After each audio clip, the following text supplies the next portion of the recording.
Hello everyone, I am Kea Roy, a nursing intern. Welcome back to my channel.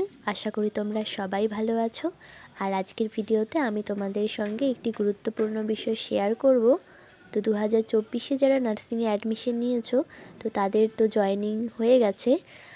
কিছু কিছু ইনস্টিটিউটে বাকি রয়েছে, সেটাও হয়ে যাবে কয়েকদিনের মধ্যেই।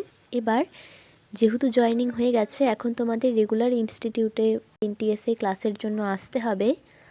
আর এখন তো এক্সাম চলছে, তাই হয়তো তোমাদের ক্লাস নাও হতে পারে।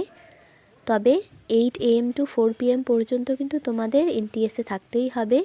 অন্য এনটিএসের ক্ষেত্রে আলাদা হতে পারে, তবে আমাদের এনটিএসের ক্ষেত্রে কিন্তু 8 AM এর মধ্যে ক্লাসে চলে যেতে হবে। আর যেহেতু মর্নিংয়ে ব্রেকফাস্ট করতে হয়, আমাদের এখানে এনটিএসেই ব্রেকফাস্ট করতে হয়। তো 7:30 বা 7:35-এর মধ্যেই এনটিএসে চলে আসতে হবে। তারপর সেখানে ব্রেকফাস্ট করে আর অ্যারাইভাল ডিপারচারের কথাটা হয়তো বলে দেবে। প্রথম দিন যেহেতু জানবে না তোমরা, তাই হচ্ছে প্রথম দিন অ্যারাইভাল ডিপারচার করতে হবে না, পরে সেদিনই হয়তো বা তোমাদেরকে সিস্টার টিউটর বলে দেবেন। তারপরেই তোমরা কিন্তু অ্যারাইভাল ডিপারচারে সিগনেচার করবে। যখন ইনস্টিটিউটে আসবে, এসে অ্যারাইভালে সিগনেচার করবে এবং 4 PM যখন তোমরা ইনস্টিটিউট থেকে বেরিয়ে যাবে, তখন ডিপারচারে সিগনেচার করে বেরিয়ে যাবে। আর এই 8 AM to 4 PM এর মাঝখানে একবার লাঞ্চ ব্রেক থাকবে। লাঞ্চ ব্রেক 1 ঘন্টার জন্য থাকবে। 12 PM থেকে 1 PM পর্যন্ত হতে পারে, আবার 1 PM থেকে 2 PM পর্যন্ত হতে পারে। এই বিষয়টি তোমাদের ক্লাস রুটিনে দেওয়া থাকবে।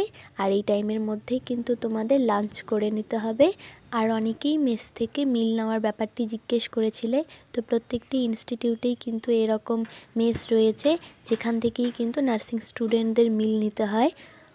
কোনো জায়গা রয়েছে যেখানে হয়তো ব্রেকফাস্ট, লাঞ্চ এই দুটো বাধ্যতামূলক নিতে হবে, আর ডিনারটা অপশনাল থাকে।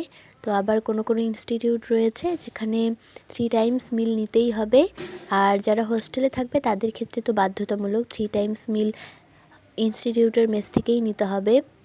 আর অনেক জায়গা রয়েছে যেখানে এরকম অ্যালাউ করে যে ব্রেকফাস্ট আর লাঞ্চ ম্যান্ডেটরি নিতে হবে, আর ডিনার নাও নিতে পারো।